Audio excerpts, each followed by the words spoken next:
I paid for my husband's nursing school, took care of our 3 kids alone, and even let his mother move in with us. One night, I got a call from her by mistake. I heard her say, "She's just a stepping stone. You're gonna marry that doctor, right?" I couldn't breathe. The next morning, I took the kids to my sister's, froze the joint account, and sent screenshots to the doctor's wife. My husband came home to an empty house and divorce papers. "You were supposed to support me," he screamed. I did. Until I realized you were just using me as a ladder. My name's Dana.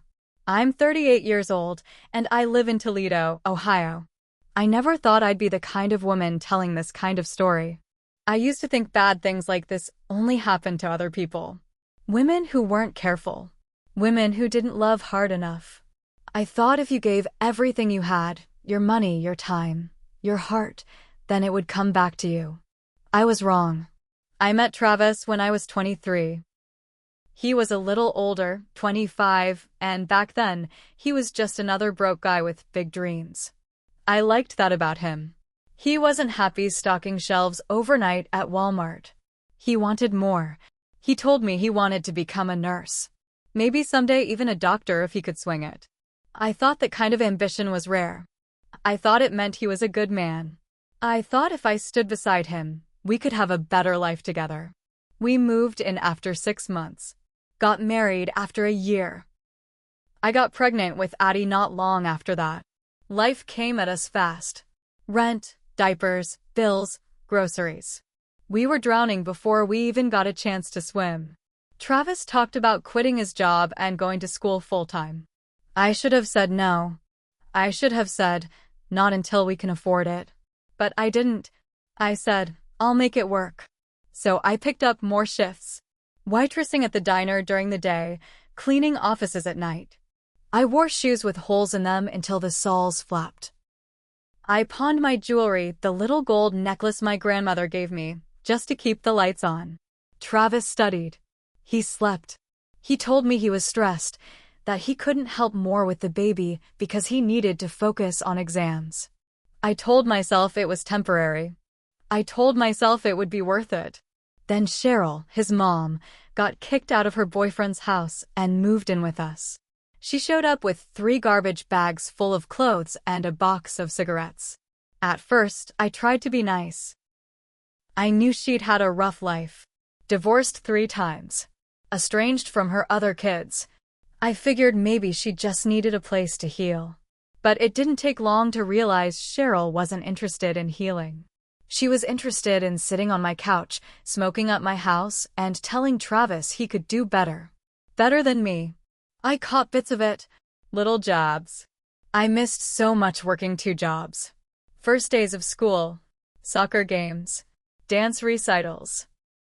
I was there when I could be, but mostly I was working or sleeping. Meanwhile, Travis finished nursing school. Got his RN. Got hired at one of the bigger hospitals downtown. Suddenly he had money, status, and a new wardrobe, new cologne, a new way of talking, smoother, cockier. He started working longer hours, picking up night shifts, weekend shifts. Mandatory, he said. I didn't question him. Not when he started spending more time on his phone. Not when he started locking it. Not when he started picking fights over nothing. I just thought he was stressed. I still thought we were building a life together. Then, one Thursday night, everything changed. I was folding laundry on the couch. Kids were asleep. It was after 9 p.m. My phone buzzed. It was Cheryl. We weren't close. I almost didn't pick up. But something made me answer. At first, I thought the call had dropped. There was just static. Voices muffled in the background. I was about to hang up when I heard it. Clear as day. She's just a stepping stone, Cheryl said, her voice smug and lazy. You're gonna marry that doctor, right? The one you've been seeing. And then Travis's voice, low and laughing. Yeah, Ma. Dana's been useful, but it's time to move up. Useful. Move up. Stepping stone. I sat there frozen, holding the phone to my ear like it might catch fire. My hands were shaking so bad I dropped it. I didn't cry. I didn't scream. I didn't move for a long time. Then, slowly, like I was moving underwater, I stood up, walked to the bedroom, packed a duffel bag, packed clothes for the kids, found my purse, my keys. I didn't think. I didn't plan. I just moved. The next morning, while Travis was still at work, I loaded the kids into the van and drove to my sister Rachel's place across town. Dinner charges at fancy restaurants, jewelry stores, boutique hotel rooms, places I had never been, places we couldn't afford. He wasn't just cheating on me. He was using me, building his new life off my back, off my sacrifices, while I wore Goodwill clothes and skipped meals so he could chase his dreams. Back at Rachel's, I started digging. Found the doctor he was messing with, Marissa Caldwell. Married. 2 kids. Her Facebook was public.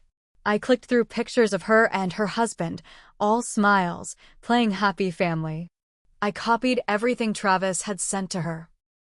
The love notes, the plans to start a new life together, the promises that he was almost free. I recorded the call with Cheryl, cleaned it up so it was easy to hear. Then I sent everything to Marissa. No warning, no apology, just facts. Cold and clean.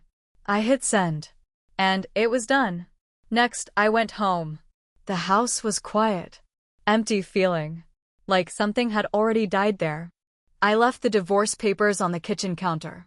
Next to them, I put a yellow sticky note that just said, "You were right. I was a stepping stone. Enjoy your fall." I grabbed some more clothes for the kids. Their favorite stuffed animals. Some photo albums. And I left. That night, my phone blew up. Calls, texts, voicemails. At first begging.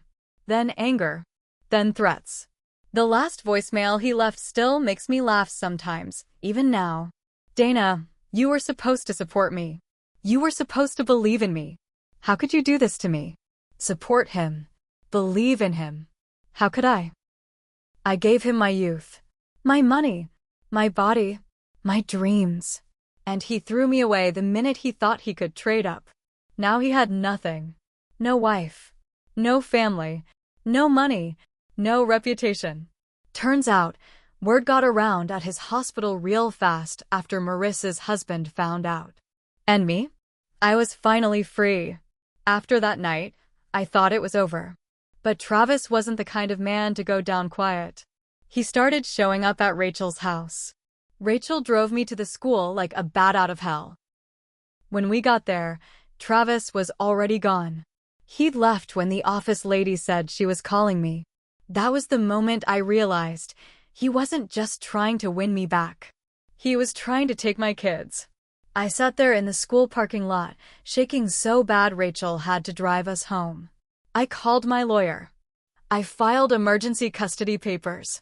We fast-tracked the divorce. I didn't care about the house, the car, the furniture. I just wanted my kids safe. But Travis didn't stop.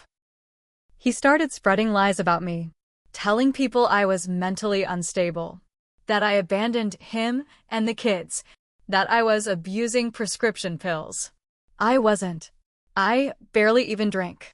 Word got back to my job at the diner. My manager called me in, said customers were whispering. It took everything I had not to break down in that tiny office. I realized if I didn't fight back, he was going to ruin me just because he couldn't control me anymore. That night, I sat down and made a plan. I wasn't going to play defense anymore. I was going to end him. I called up an old coworker of Travis's, a nurse named Jenna. We weren't close, but we talked a few times at work parties. She'd always seemed uncomfortable around Travis. I asked her to meet me for coffee. At first, she was nervous, looking over her shoulder, tapping her nails on the table. But after a while, she started talking. Turns out, Travis hadn't just been screwing around with Marissa. There were other women. Younger nurses, patients' daughters, even a married coworker whose husband had no idea. Jenna told me Travis had a reputation at the hospital, not just for cheating, but for taking gifts from patients. Technically illegal. Definitely fireable. She even showed me screenshots of texts he sent her, texts she never answered. Flirty, gross stuff. And one message that made my stomach twist. If my old lady ever found out, she'd probably kill me. Good thing she's too busy raising my kids to notice anything.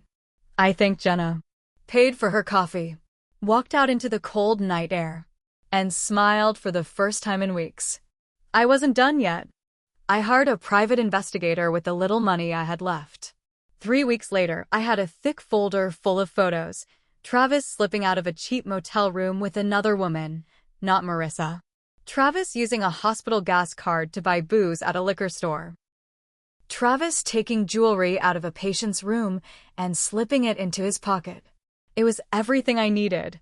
I sent copies to his hospital's HR department, the state nursing board, the police, and, just for fun, to Cheryl. The same Cheryl who thought I was just a stepping stone. The fallout came fast. The hospital put Travis on immediate unpaid suspension pending investigation. The nursing board opened a formal case against him. And when the police started poking around, some old theft reports suddenly got linked back to him. He lost his job. His license was put under review. The house went into foreclosure. He was toxic. No woman wanted to touch him now, not Marissa, not the others. He had nothing. And me? I was finally getting my life back. After Travis lost his job, I thought maybe, finally, he'd back off. But people like Travis don't know how to lose with dignity. He still had Cheryl feeding his ego, even though she was now couch surfing with some cousin across town after the bank seized the house. And he still had anger. Enough to keep pushing. How? I finally croaked. How can he even try this? My lawyer sighed. Anybody can file anything. We'll fight it. But it's going to get messy. Messy didn't even begin to cover it. A few days later, I got served. Travis was accusing me of being an unfit mother. He had fake witnesses. Friends of his, lowlifes who owed him favors, signing affidavits saying they saw me drunk, or yelling at the kids, or passed out at public parks. All lies. All made up. But it was enough to force a hearing. Enough to drag my name through the mud. Enough to scare me half to death. I sat on my sister's couch that night, staring at the ceiling while the kids slept in sleeping bags on the floor. I kept thinking, he's going to win. He's going to take them from me. Everything I fought for. But then, something snapped inside me. I wasn't going to let him steal another minute of my life. Not my kids. Not my peace. Not me. I made one last call. To Marissa. The doctor. The upgrade Travis had thrown our life away for. She answered on the first ring. Her voice was tired. Angry. I was wondering when you'd call, she said. Turns out, after I sent her the screenshots, her marriage had blown up. Her husband threw her out. She was fighting her own custody battle. She hated Travis with a level of rage that almost made me feel sorry for him. Almost. I told her about the fake witnesses, the emergency custody filing, the lies. She laughed. A low, humorless laugh. He never learns, she said. He forgets I have receipts too. 2 days later, right before the custody hearing, my lawyer dropped a bomb in court.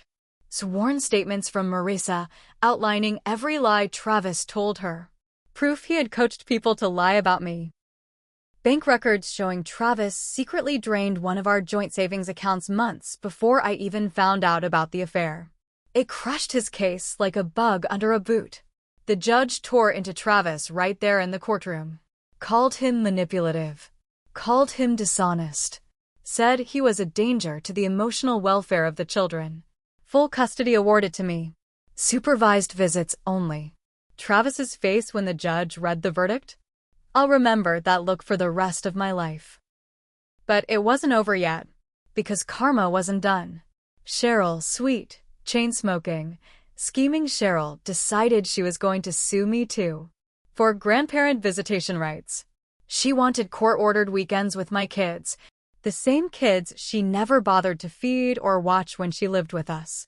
The same kids she talked about like they were burdens. I was stunned. I didn't think it could get any crazier. But Cheryl filed. The court date was set. The kids were terrified. Addie started crying at night, asking, "Mommy, do we have to go live with Grandma?" No. Hell no. I dug back into Cheryl's past. 3 divorces. 2 arrests for disorderly conduct.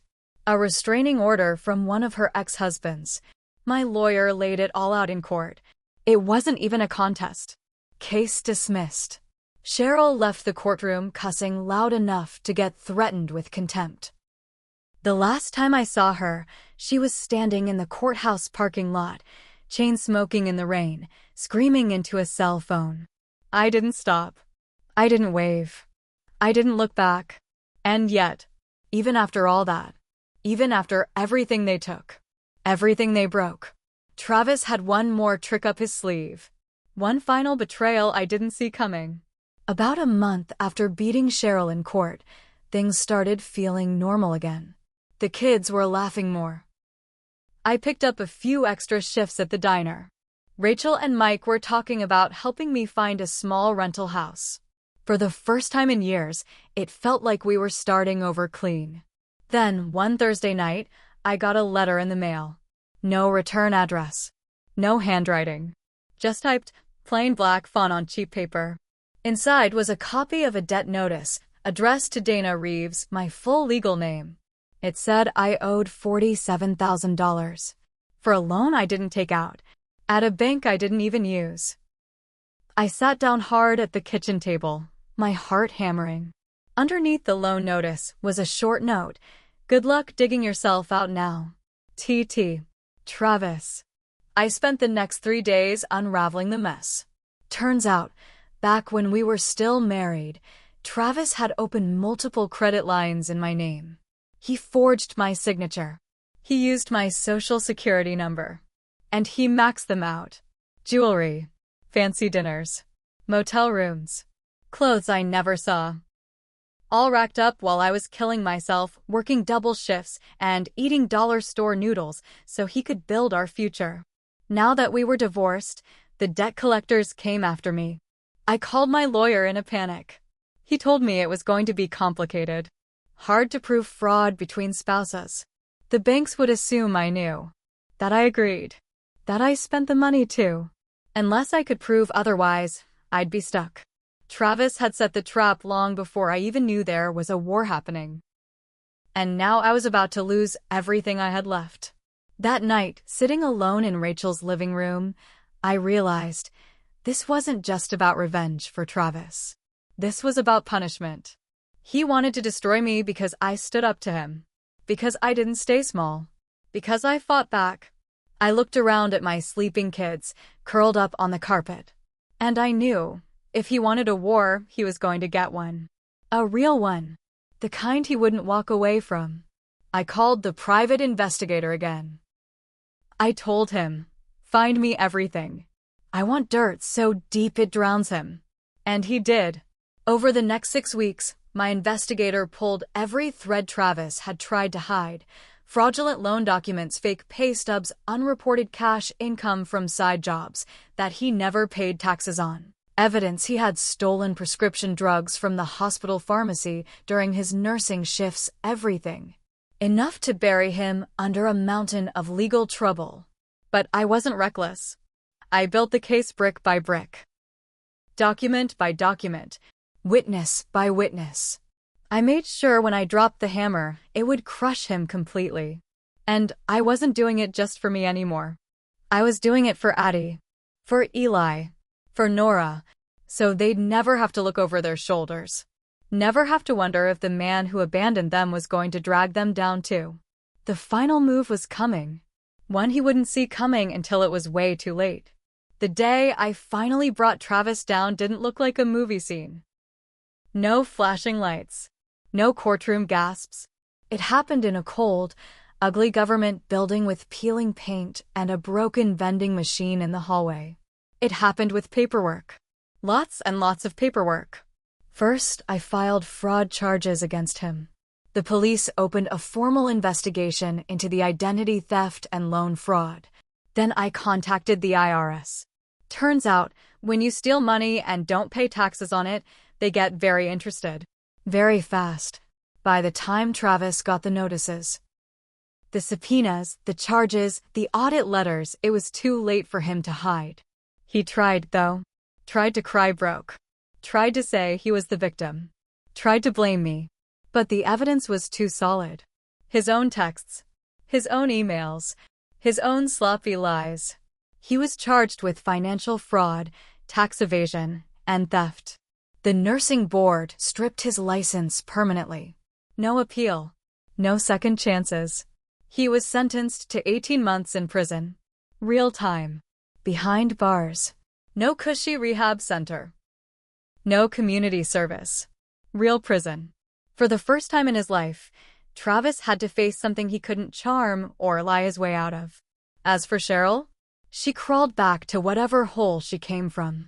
No calls. No letters. Nothing. Good riddance. The debts he put in my name? They didn't magically disappear. It took me almost 3 years to untangle the mess. Fighting the banks. Fighting the credit bureaus. Filing affidavits and police reports. I worked extra jobs. Sold old furniture. Cut coupons like it was a second religion. There were nights I cried until my face hurt. Nights I hated myself for ever being so blind, so trusting. I made mistakes too. I should have protected myself sooner. I should have seen the signs. I should have asked more questions. I let love blind me. I let loyalty trap me. But I survived. We survived. Now, a few years later, I live in a small rented house on the edge of Toledo. It's not fancy, but it's ours. The kids are healthy and happy. Addie's starting high school soon. Eli just made the Little League team. Nora wants to be a teacher when she grows up. They remember their father, sure. But not fondly. They remember who stayed. They remember who fought for them. Sometimes, when I'm driving home from a long shift, I'll pass the old Walmart where Travis used to work. And for just a second, I'll wonder if he's bagging groceries somewhere now. If he's sleeping in a cheap motel. If he ever thinks about what he lost. I hope he does. I hope it haunts him. Because me? I'm not a stepping stone anymore. I'm a mountain. And he'll spend the rest of his life at the bottom, looking up.